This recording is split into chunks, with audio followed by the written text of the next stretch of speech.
దేశంలోనే అత్యధిక సామాజిక భద్రతా పెన్షన్లు ఇస్తున్న రాష్ట్రం మన రాష్ట్రమే.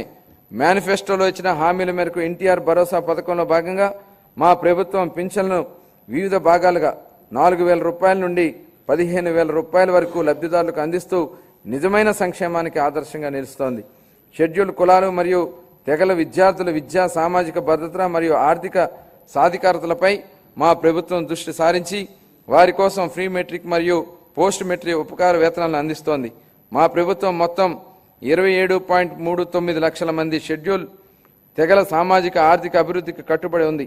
వీరిలో 4.93 లక్షల మంది బలహీన గిరిజనులే.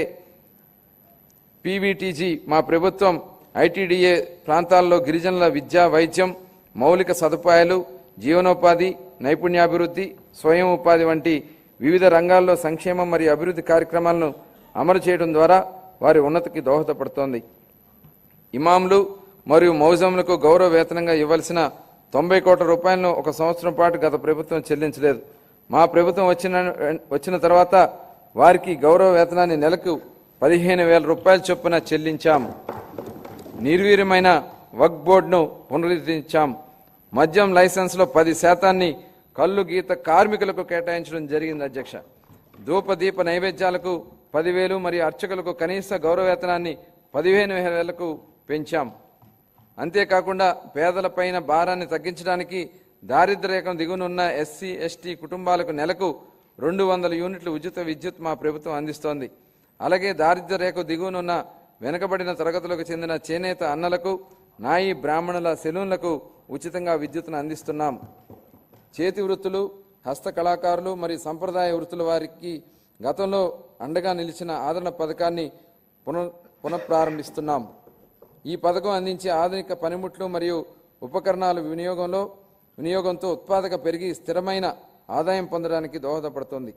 2025-26 ఆర్థిక సంవత్సరానికి షెడ్యూల్ కులాల సంక్షేమం కోసం 20,281 కోట్ల రూపాయలు, షెడ్యూల్ తెగల కోసం 8,159 కోట్ల రూపాయలు, వెనుకబడిన వర్గాల సంక్షేమం కోసం 47,456 కోట్ల రూపాయలు, అల్పసంఖ్యాక వర్గాల సంక్షేమం కోసం 5,434 కోట్ల రూపాయలు కేటాయింపులను ప్రతిపాదిస్తున్నాను.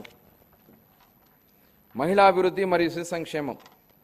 అసంబద్ధ సామాజిక కట్టుబాట్లకు ధిక్కరించి భారతదేశంలో తొలి మహిళా ఉపాధ్యాయుగా గుర్తింపు పొందిన శ్రీమతి సావిత్రిబాయి పూలే గారు ఈ విధంగా అన్నారు: ఒక మహిళకు సాధికారత కల్పిస్తే మొత్తం సమాజాన్నే ఉద్ధరించినట్లు అవుతుంది.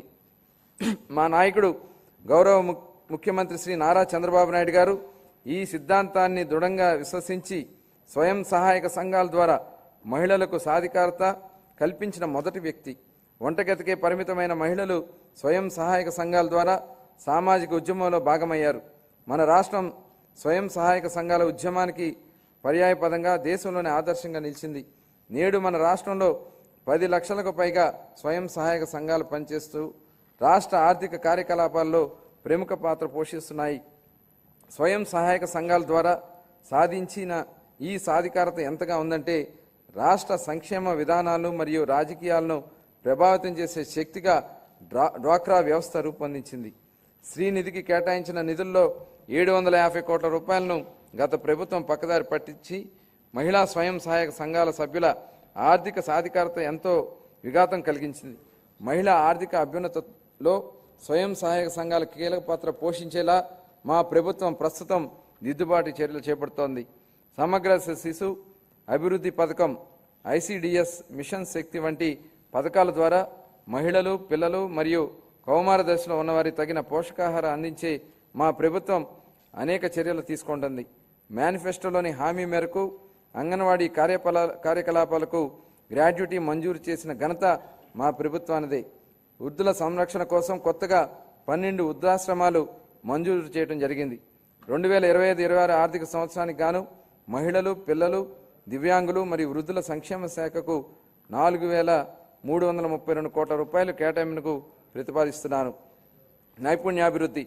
నైపుణ్యాభివృద్ధి గురించి మన గౌరవనీయ ముఖ్యమంత్రి గారి మాటల్లో, జ్ఞాన ఆధారిత ఆర్థిక వ్యవస్థలో నిరంతరం నైపుణ్యాలను మెరుగుపరుచుకోవడం చాలా కీలకం. కాలానుగుణంగా మారుతున్న పరిశ్రమల యొక్క అవసరాలను తీర్చడానికి నైపుణ్యం కలిగిన మానవ వనరులు చాలా ముఖ్యం. మా ప్రభుత్వం శ్రామిక జనాభా నైపుణ్యాలను పెంచి అంచనా వేసి అభివృద్ధి చెందుతున్న పరిశ్రమల అవసరాల అనుగుణంగా వారిని తయారు చేసే దిశగా నైపుణ్య గణన జరుగుతోంది. స్థానిక పరిశ్రమల డిమాండ్ తీర్చడానికి నిరుద్యోగ యువతకు మరియు కళాశాల డ్రాప్అవుట్లను శిక్షణ ఇచ్చేందుకు 83 ప్రభుత్వ పారిశ్రామిక శిక్షణా సంస్థలు ఐటీఐల్లో నైపుణ్య కేంద్రాలను స్కిల్ హబ్స్లను ఏర్పాటు చేయడం జరుగుతోంది. ప్రధానమంత్రి జన వికాస్ కార్యక్రమం కింద అల్పసంఖ్యాక వర్గాల వారి కోసం ప్రత్యేకంగా 4 కొత్త పారిశ్రామిక శిక్షణా సంస్థలను ఏర్పాటు చేయడం